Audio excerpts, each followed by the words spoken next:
Viewers, आज की ये वीडियो इकोनॉमिक्स के चैप्टर 4 की है, जिसमें आप सभी को इतने बेहतरीन नोट्स बना करके हमने दिए हैं जो कि 100% आपके लिए हेल्पफुल होंगे और जो कि 100% आपको सक्सेस दिलाएंगे। ये नोट्स ना सिर्फ UPSC, UPPSC, RPSC, UP triple SC, DSSB यानी ऑल फॉर जो जितने भी कॉम्पिटिटिव एग्जामिनेशन है, ना सिर्फ उनके लिए हेल्पफुल होंगे बल्कि जो हमारे स्टूडेंट एकेडमिक होते हैं, जो 10th क्लास में पढ़ रहे हैं, उनके लिए भी ये बहुत ज़्यादा हेल्पफुल साबित होंगे। तो स्टार्ट करते हैं आज की ये वीडियो हमारी। ज़रा देखिएगा, आप पहले चैनल को सब्सक्राइब कर दीजिए, लाइक कर दीजिए। देखिएगा, इसमें आपको लाइक करने में और सब्सक्राइब करने में आपका कुछ नहीं जा रहा है। ये आप यदि कर देते हैं तो इससे हम लोगों का जो हम आपके लिए वीडियो बनाते हैं, हमें थोड़ा सा मोटिवेशन मिल जाता है और जिससे हम आपके लिए और बेहतरीन करने की कोशिश करते हैं। फ्री ऑफ कॉस्ट है, ज़्यादा से ज़्यादा लोगों को आप शेयर कीजिए और सभी से सब्सक्राइब कराइए और लाइक भी कराइएगा। स्टार्ट करते हैं। देखिएगा, चैप्टर 4 है हमारा और इसमें चैप्टर 4 का नाम है globalization and the Indian economy. इस वीडियो में मैंने खास बात का ध्यान रखा है बनाते हुए कि जो भी टॉपिक होंगे उनको क्वेश्चंस के अकॉर्डिंग कन्वर्ट कर दिया गया है। कारण उसके पीछे ये है क्योंकि कुछ एक स्टूडेंट, जैसे मैंने भी कहा है, एकेडमिक हैं हमारे, यानी कि जैसे 10th क्लास में सीबीएसई बोर्ड में पढ़ते होंगे, तो उनको छोटे बच्चे हैं तो उनके लिए क्वेश्चंस के रूप में मैंने इसको कन्वर्ट कर दिया है। और जो हमारे जो बड़े व्यूअर्स हैं, आई मीन टू से जो 18+ हैं, जो कॉम्पिटिटिव एग्ज़ाम की तैयारी कर रहे हैं, वो इस बात को समझ पा रहे होंगे कि ये वीडियो किस तरीके से सभी के लिए हेल्पफुल हो सकती है। Let start. फर्स्ट क्वेश्चन बनता है, what is multinational companies. First question हमारे आगे ये आ जाता है, तो इसका आंसर क्या है? A MNC is a company that owns and controls production in more than one nation. यानी कि एक एमएनसी ऐसी कंपनी होती है जो ओन्स करती है, जो खुद की मालकिन है, मालिक है, एंड कंट्रोल करती है प्रोडक्शन पर एक से ज़्यादा अधिक नेशन यानी राष्ट्र में। उसके बाद में नेक्स्ट क्वेश्चन क्या आ जाता है? Why do MNCs set up their offices and factories in those regions where they get cheap labour and other resources. यानी एमएनसीज अपने ऑफिस ऐसी जगह क्यों सेटअप करते हैं या फिर अपनी फैक्ट्रीज ऐसी जगह क्यों सेटअप करते हैं जहां पर उनको सस्ता लेबर और अदर रिसोर्सेज अवेलेबल हो जाते हैं। तो इसका आंसर क्या है? देखिएगा आप, MNCs set up their offices and factories in those regions where they get cheap labor and other resources because number 1 low cost of production, ताकि उनके प्रोडक्शन की जो लागत है वो कम आए। Number 2 they can earn greater profits, ताकि वो ज़्यादा से ज़्यादा प्रॉफिट कमा सकें। इसलिए जो MNCs हैं अपने ऑफिसेज और फैक्ट्रीज ऐसी जगह लगाते हैं, ऐसे क्षेत्रों में लगाते हैं जहां पर they get cheap labour and other resources. Next question देखते हैं इसमें क्या आता है, व्हाट इज इन्वेस्टमेंट। देखिएगा, इन्वेस्टमेंट हालांकि हम सभी परिचित हैं इस चीज़ से, लेकिन एक टेक्निकल लैंग्वेज में क्या हो सकता है जरा देखते हैं। आंसर में क्या आता है? The money that is spent to buy assets, यानी कि धन, पैसा जो हम खर्च करते हैं एसेट्स को परचेज करने के लिए, such as land, building, machines and other equipment is called investment. यानी कि जब हम ज़मीन खरीदने के लिए, बिल्डिंग खरीदने के लिए, मशीनों को खरीदने के लिए या फिर अदर इक्विपमेंट यानी उपकरणों को खरीदने के लिए जो पैसा खर्च करते हैं, एसेट परचेज करते हैं, उसको हम इन्वेस्टमेंट कहते हैं। नेक्स्ट क्वेश्चन क्या आता है? देखिएगा, व्हाट इज फॉरेन इन्वेस्टमेंट।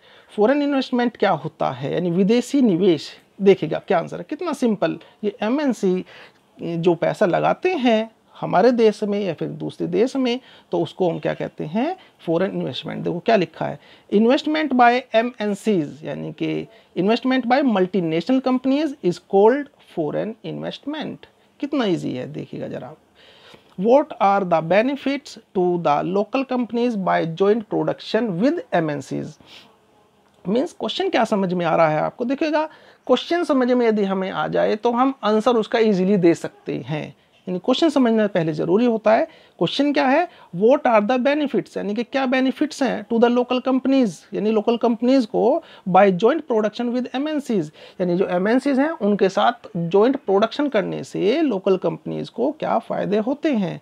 देखिएगा answer, the benefits to the local companies of such joint production is two fold, यानी कि दो तरीके से इसको हम समझ सकते हैं। Number one, MNCs can provide money for additional investment like buying new machine for faster production, यानी एमएनसी के साथ यदि हम टाई अप करते हैं, इनके साथ प्रोडक्शन करते हैं, तो एमएनसी हमें एडिशनल इन्वेस्टमेंट करने के लिए मनी प्रोवाइड करा देते हैं, जैसे कि हमारे पास नई मशीन आ गई तेज तरीके से प्रोडक्शन करने के लिए, जल्दी से प्रोडक्शन करने के लिए, यानी नई टेक्नोलॉजी नई मशीन आ गई यदि हमारे पास, तो हमारा प्रोडक्शन फास्टर होगा, जल्दी हो जाएगा। Number two, MNC might bring with them the latest technology for production, और एमएनसी अपने साथ क्या लेके आते हैं, नई लेटेस्ट टेक्नोलॉजी लेके आते हैं, जो कि भारत में फिलहाल हम पिछड़े हुए हैं इस चीज़ से। नेक्स्ट स्लाइड में देखते हैं क्या है।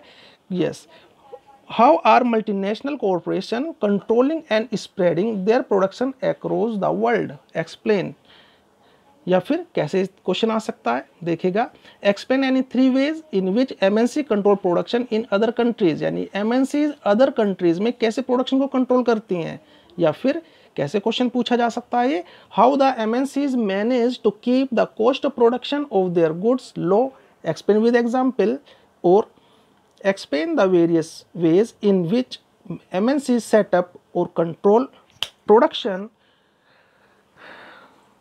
in other countries।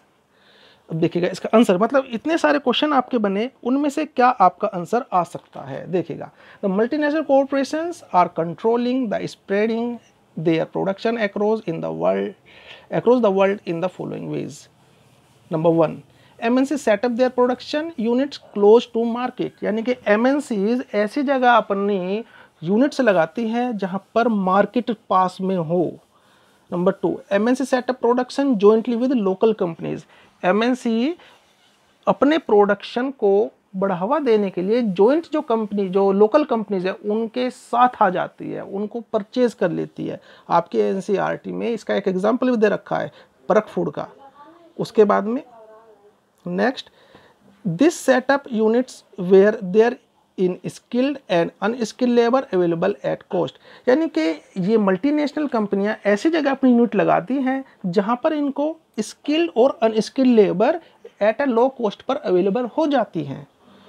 उसके बाद में large MNCs in developed countries place order for production with small producers, यानी कि जो डेवलप्ड कंट्रीज़ में क्या करती हैं एमएनसीज, जो बड़ी कंपनियां होती हैं, वो प्रोडक्शन करने के लिए छोटे प्रोड्यूसर से कॉन्ट्रैक्ट कर लेते हैं, एग्रीमेंट कर लेती हैं और अपना प्रोडक्शन को कराती हैं, यानी कि छोटे छोटे प्रोड्यूसर से प्रोडक्शन कराते हैं और अपनी जो टैग है, अपने लेबल हैं, उनको लगा करके मार्केट में उतार देती हैं, यानी कि उसको फायर ब्रांड बना करके बेच देती हैं। उसके बाद में बाय परचेजिंग लोकल कंपनीज को खरीद करके भी ये मार्केट में कंट्रोल करते हैं, अपना वर्ल्ड में कंट्रोल करते हैं अपने प्रोडक्शन के लिए।